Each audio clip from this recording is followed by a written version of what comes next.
Charger এবং হেলমেটও। মানিক চাঁদ বিন। এরপরে তৈরি থাকবেন অভিজিৎ দত্ত।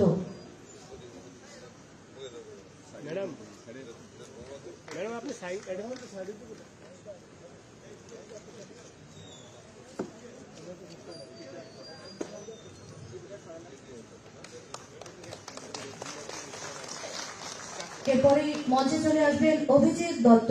টিএলএম কিট প্রদান করা হবে অভিজিৎ দত্তকে।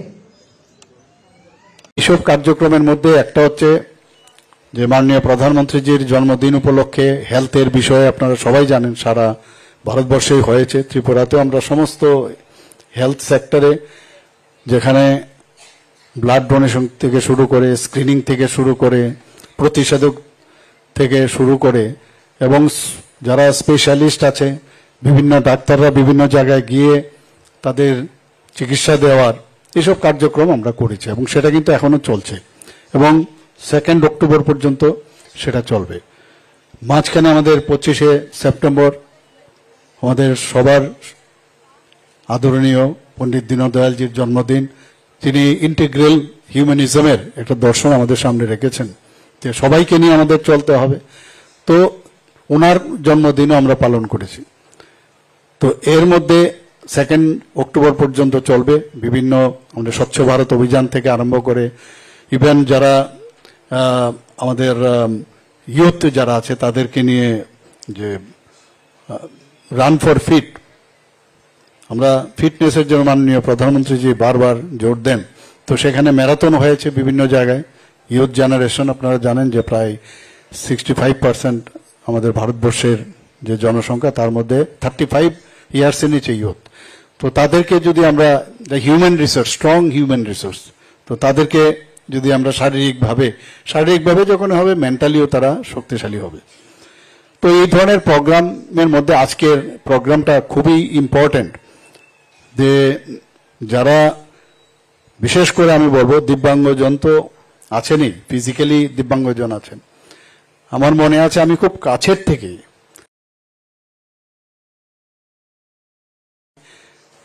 যারা ইন্টেলেকচুয়ালি ডিসেবিলিটি তাদেরকে মানুষ সমাজের মধ্যে অনেকে মনে করে যে বোঝা, অনেকে মনে করে এটা বোঝা, নানা রকম মানে অতিষ্ঠ হয়ে যায়।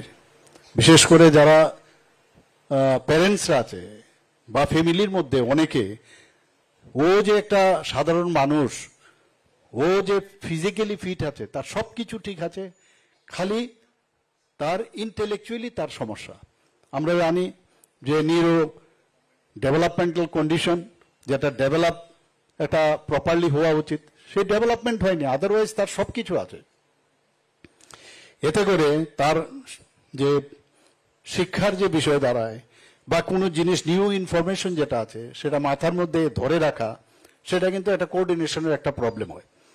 তাতে করে আমরা দেখলাম যে তারা যে ইন্টেলেকচুয়াল ডিসেবল পারসন, এখানে আমরা জানি যে পরবর্তী সময় ওদের মধ্যে একটা হাইজিনের প্রবলেম হয়, প্রপারলি অনেক সময় জামা কাপড় পরতে অসুবিধা হয় বা এই ধরনের একটা সমস্যা হয়। মেন্টাল ইলনেসের যে এখানে কথা হয়েছে, এখানে আমরা একটা 60%-এর উপরে যারা দিব্যাঙ্গন আছে ইন্টেলেকচুয়াল ডিসেবিলিটি, আরেকটা হচ্ছে মেন্টাল ইলনেস।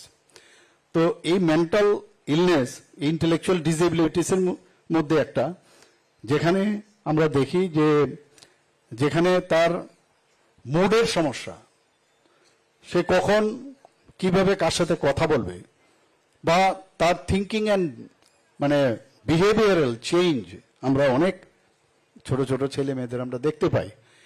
এবং তাদের মধ্যে যে দৈনন্দিন যে thinking ability, thinking of verbal discussion, তাদের মধ্যে অনেকটা দেখা যায় একটা অ্যাবনর্মালিটি দেখা যায়। সেরিব্রাল পালসি তাদেরকে আমরা এটার মধ্যে ইনক্লুড করেছি। এর মধ্যে সেখানেও আমরা দেখছি নিউরোলজিক্যাল ডিসঅর্ডার, তার পোশ্চার, তার ফিজিক্যাল পোশ্চারও প্রবলেম হয়, মাসেল কোঅর্ডিনেশনের মধ্যে প্রবলেম হয়। এবং এটাও কিন্তু দেখা যায় যে যে জন্মের পরে দেখা যায় এটা ড্যামেজ টু দ্য ব্রেন। সে অনেকগুলো কারণ আছে। তো সেই সব কারণে যে আমাদের ইন্টেলেকচুয়াল ডিসেবিলিটির, মেন্টাল ইলনেস, সেরিব্রাল প্লাসে এই যে যারা পেশেন্ট, এখানে যারা গার্জিয়ানরা আছেন তারা জানে যে এটা কত বড় একটা সমস্যা। কিন্তু আমি বলবো এটা সমস্যাও নয়, একেবারেই সমস্যা নয়। আমরা যদি ধরে নিই they are also like normal people. Parents কিন্তু এখানে সবচেয়ে বড় আসল তাদের রোল। তারা যদি প্রপারলি বিহেভ করে, প্রপারলি তার মতো করে চিন্তা করে, তার সাথে যদি কথা বলে, কোনো ডাক্তারও ওকে ভালো করতে পারবে না। এখানে একটা অভ্যেস হয়ে গেছে, মানে ডক্টর শপ, মানে এক ডাক্তারের কাছে নিয়ে যায়, এই ডক্টর থেকে তো সেটার